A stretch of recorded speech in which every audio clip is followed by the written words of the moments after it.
ನಿಮ್ಮ ಬಿಸ್ನೆಸ್ ಯಾವುದೇ ಇರಲಿ ಅದನ್ನು ಪ್ರಚಾರ ಮಾಡಬೇಕಾದ್ರೆ ಸುಮನ್ ಟಿವಿಯಿಂದಲೇ ಸಾಧ್ಯ. ಕೂಡಲೇ ಸಂಪರ್ಕಿಸಿ. ರಾಜ್ಯದಲ್ಲಿ ಕಾಂಗ್ರೆಸ್ ಸರ್ಕಾರ ದಿವಾಳಿಯಾಗಿದೆ, ಹಣಕಾಸಿನ ಪರಿಸ್ಥಿತಿ ಹದಗೆಟ್ಟಿದೆ ಅಂತ ಬಿಜೆಪಿ ಆರೋಪಿಸುತ್ತಿರುವುದು ಶುದ್ಧ ಸುಳ್ಳು. ಸರ್ಕಾರದ ಹಣಕಾಸಿನ ಸ್ಥಿತಿ ಉತ್ತಮವಾಗಿದೆ ಅಂತ ಅಲ್ಪಸಂಖ್ಯಾತ ಕಲ್ಯಾಣ, ವಕ್ಫ್ ಮತ್ತು ವಸತಿ ಸಚಿವ ಜಮೀರ್ ಅಹಮದ್ ಖಾನ್ ಹೇಳಿದರು. ತಾಲೂಕು ಆಡಳಿತ, ತಾಲೂಕು ಪಂಚಾಯಿತಿ ವತಿಯಿಂದ ಹಮ್ಮಿಕೊಂಡಿದ್ದ ನಿವೇಶನ ರಹಿತರಿಗೆ ಹಕ್ಕುಪತ್ರ ವಿತರಣೆಗೆ ಚಾಲನೆ ನೀಡಿ ಮಾತನಾಡಿದ ಅವರು, 2028ರಲ್ಲಿ ರಾಜ್ಯದಲ್ಲಿ ಮತ್ತೆ ಕಾಂಗ್ರೆಸ್ ಅಧಿಕಾರದ ಚುಕ್ಕಾಣಿ ಹಿಡಿಯಲಿದೆ. ಹಿಂದಿನ ಬಿಜೆಪಿ ಸರ್ಕಾರದಲ್ಲಿ ಬಡಜನರಿಗೆ ಒಂದು ನಿವೇಶನ, ಮನೆ ಹಂಚಿಕೆ ಮಾಡಿಲ್ಲ. ನಾನು ವಸತಿ ಸಚಿವನಾದ ಬಳಿಕ ಮನೆಗಳಿಗೆ ಬೇಡಿಕೆ ಇತ್ತು. ಮುಖ್ಯಮಂತ್ರಿ ಬಳಿ ಚರ್ಚಿಸಿ ಬಡಜನರಿಗೆ ಮನೆ ಕಲ್ಪಿಸಿದ್ದೇನೆ ಎಂದರು. ಬಿಜೆಪಿ ಬಡಜನರಿಗೆ ಕಲ್ಯಾಣ ಯೋಜನೆ ಮಾಡಿಲ್ಲ. ಆದರೆ ರಾಜ್ಯದಲ್ಲಿ ಕಾಂಗ್ರೆಸ್ ಸರ್ಕಾರ ಅಧಿಕಾರಕ್ಕೆ ಬಂದು ಆನ್ಲೈನ್ನಲ್ಲಿ ಅರ್ಜಿ ಸಲ್ಲಿಸಿದ ಮನೆ ನಿವೇಶನ ರಹಿತರಿಗೆ ನಿವೇಶನ, ಮನೆ ಕಲ್ಪಿಸಲಾಗುವುದು. ಬೇಡಿಕೆಯಂತೆ ಹಂತ ಹಂತದಲ್ಲಿ ಅರ್ಹ ಫಲಾನುಭವಿಗಳಿಗೆ ನಿವೇಶನ, ಮನೆ ನಿರ್ಮಿಸಿಕೊಡಲಾಗುವುದು. ಸರ್ಕಾರ 6ನೇ ಗ್ಯಾರಂಟಿ ಘೋಷಣೆ ಮಾಡದೇ ಇದ್ರೂ ಬಡಜನರ ಕಲ್ಯಾಣಕ್ಕೆ ಮನೆಗಳ ಗ್ಯಾರಂಟಿ ನೀಡಲಾಗುವುದು ಎಂದರು. ಮನೆ ನಿರ್ಮಾಣಕ್ಕೆ 7 ಲಕ್ಷ ಅಗತ್ಯ ಇದೆ. ಕಾಂಗ್ರೆಸ್ ಎಲ್ಲ ಜಾತಿ ಧರ್ಮವನ್ನ ಸಮಾನತೆಯಿಂದ ಕಾಣುತ್ತದೆ. ಅಲ್ಪಸಂಖ್ಯಾತರ ಯೋಜನೆಗಳಿಗೆ ಹೆಚ್ಚು ಅನುದಾನವನ್ನು ರಾಜ್ಯ ಸರ್ಕಾರ ಜಾರಿ ಮಾಡಿದೆ. ಜನರಿಗೆ ಕಾಂಗ್ರೆಸ್ ಮೇಲೆ ವಿಶ್ವಾಸ, ನಂಬಿಕೆ ಇದೆ. ಇದರಿಂದ ಮುಂದಿನ 2028ರ ಚುನಾವಣೆಯಲ್ಲಿ ಕಾಂಗ್ರೆಸ್ ಅಧಿಕಾರಕ್ಕೆ ಬರಲಿದೆ ಅಂತ ವಿಶ್ವಾಸ ವ್ಯಕ್ತಪಡಿಸಿದರು. ಪ್ರಜಾಪ್ರಭುತ್ವದಲ್ಲಿ ಸಂವಿಧಾನವೇ ಮಹಾಗ್ರಂಥ. Doctor BR. ಅಂಬೇಡ್ಕರ್ ರಚಿಸಿದ ಸಂವಿಧಾನದಿಂದ ಎಲ್ಲರಿಗೂ ಹಕ್ಕುಗಳು ಸಿಗ್ತಿದೆ. ಕಾಂಗ್ರೆಸ್ ಸರ್ಕಾರಕ್ಕೆ ಸಂವಿಧಾನದ ಮೇಲೆ ವಿಶ್ವಾಸ ಇದೆ. ಬಿಜೆಪಿಯವರಿಗೆ ಸಂವಿಧಾನದ ಮೇಲೆ ವಿಶ್ವಾಸ ಇಲ್ಲ. ಸಂವಿಧಾನವನ್ನ ಬದಲಾಯಿಸುವ ಹೇಳಿಕೆ ನೀಡಿರೋದು ಬಿಜೆಪಿಯ ರಾಜಕೀಯ ಬಣ್ಣ ಜಗಜ್ಜಾಹೀರು ಆಗಿದೆ ಅಂತ ಹೇಳಿದ್ರು. ನಾನು ರಾಜಕೀಯದಿಂದ ನಿವೃತ್ತಿ ತಗೊಳ್ತೀನಿ, ಮಂತ್ರಿ ಸ್ಥಾನಕ್ಕೆ ರಾಜೀನಾಮೆ ಕೊಡ್ತೀನಿ ಅಂದ್ರು. ಬಿಜೆಪಿ ಚಪ್ಪಾರ ಇಲ್ಲ, ಮಾತಿಲ್ಲ, ಯಾರು ಮುಂದೆ ಬಂದಿಲ್ಲ.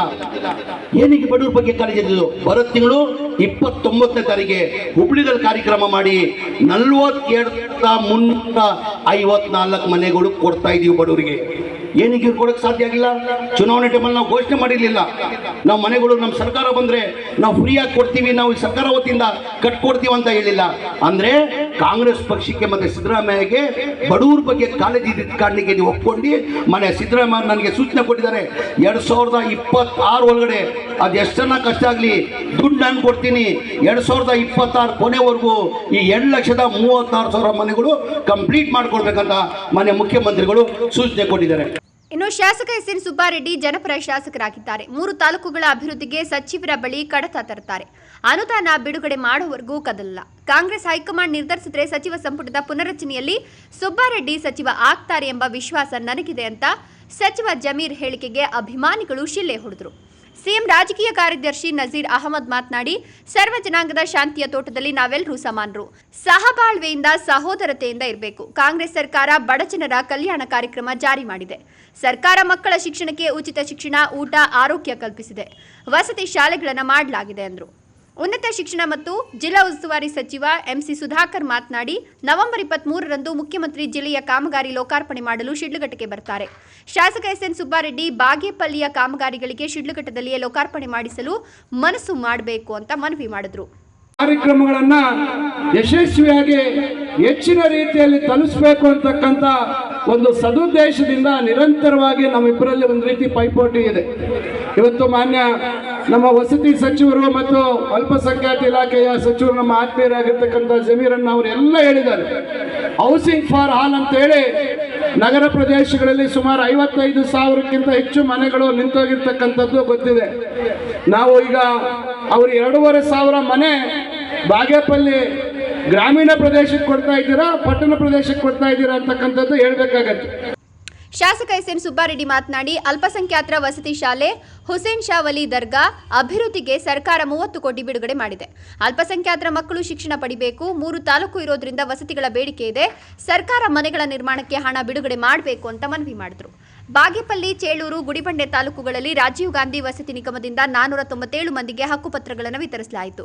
ತಾಲೂಕಿನ ಪರಗೋಡಿನ ಚಿತ್ರಾವತಿ ಬ್ಯಾರೇಜ್ಗೆ ಸಂಚರಿಸುವ ಮಾರ್ಗದ ಸಮೀಪ 16 ಕೋಟಿ ವೆಚ್ಚದಲ್ಲಿ ನಿರ್ಮಿಸಲು ಉದ್ದೇಶಿಸಿದ ಮೊರಾರ್ಜಿ ಅಲ್ಪಸಂಖ್ಯಾತರ ವಸತಿ ಶಾಲೆಗೆ ಹಾಗೂ ಕೊಡಿಕೊಂಡ ರಸ್ತೆಯಲ್ಲಿನ ಪಟ್ಟಣದ ಅವಧೂತ ಹುಸೇನ್ ಶಾ ವಲಿ ದರ್ಗಾದ ಅಭಿವೃದ್ಧಿಗೆ 2 ಕೋಟಿ ವೆಚ್ಚದ ಕಾಮಗಾರಿಗೆ ಭೂಮಿ ಪೂಜೆ ಮಾಡಲಾಯಿತು.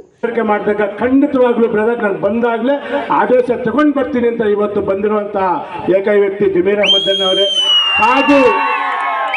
ಹಾಗೂ ಈ ಒಂದು ಹಕ್ಕುಪತ್ರ ನಿಜವಾಗ್ಲೂ ಪಾಪ ನಾನು ಹಳ್ಳಿಗಳು ಹೋದಾಗ ನೋಡ್ತೀನಿ, ಅಟ್ಲೀಸ್ಟ್ ಒಂದು 30-40 ಸೈಟ್ಗಳಿರುವಂಥ ಅನೇಕ ಜನರು ಇನ್ನೂ ಇದ್ದಾರೆ. ಮಾಡ್ತಾ ಇದ್ದೀನಿ, ನನ್ನ ಈ ಅವಧಿಯಲ್ಲೇ ಯಾರು ನಿವೇಶನಗಳಿಗೂ ಪ್ರತಿಯೊಬ್ಬರಿಗೂ ಕೊಡಬೇಕು ಅಂತ ನಾವು ನಮ್ಮ ಅಧಿಕಾರಿಗಳು ತೀರ್ಮಾನ ಮಾಡಿದ್ದೀವಿ. ಖಂಡಿತವಾಗ್ಲೂ ಈ ಅವಧಿಯಲ್ಲೇ ನಮ್ಮ ಜಮೀರ್ ಅಹಮದ್ ಅಣ್ಣ ಹೌಸಿಂಗ್ ಮಿನಿಸ್ಟರ್ ಇರೋದ್ರಿಂದ ನಮ್ಗೆ ಇನ್ನೂ ಅನುಕೂಲ. ಹತ್ತಿರದಲ್ಲೇ ಪ್ರತಿಯೊಬ್ಬರಿಗೂ ನಿವೇಶನ ಕೊಡುವಂಥ ನಮ್ಮ ಜವಾಬ್ದಾರಿ. ಈ ಸಂದರ್ಭದಲ್ಲಿ ಜಿಲ್ಲಾಧಿಕಾರಿ ಪಿಎನ್ ರವೀಂದ್ರ, ಹೆಚ್ಚುವರಿ ಜಿಲ್ಲಾಧಿಕಾರಿ ಭಾಸ್ಕರ್, ಜಿಲ್ಲಾ ಪಂಚಾಯತ್ ಉಪ ಕಾರ್ಯದರ್ಶಿ Atiq Basha, tahsildar Manisha N Patri, tahsildar BK Shweta, EO GV Ramesh, ಪುರಸಭಾ ಅಧ್ಯಕ್ಷ ಎಸ್ ಶ್ರೀನಿವಾಸ್, ಅಲ್ಪಸಂಖ್ಯಾತರ ಕಲ್ಯಾಣ ಇಲಾಖೆ ಜಿಲ್ಲಾಧಿಕಾರಿ ಎಂಎಲ್ ಬಿಂದುಮತಿ, ಪಿಡಿಒ ನಾಗಮಣಿ, ಅಧ್ಯಕ್ಷೆ Nagamani, HV Nagaraj, HS Narendra, Mohammed S Noorulla, Nizamuddin ಹಾಜರಿದ್ದರು. ಸೊಪ್ಪು ಭಾಗ್ಯನಗರ, ಸುಮನ್ ಟಿವಿ.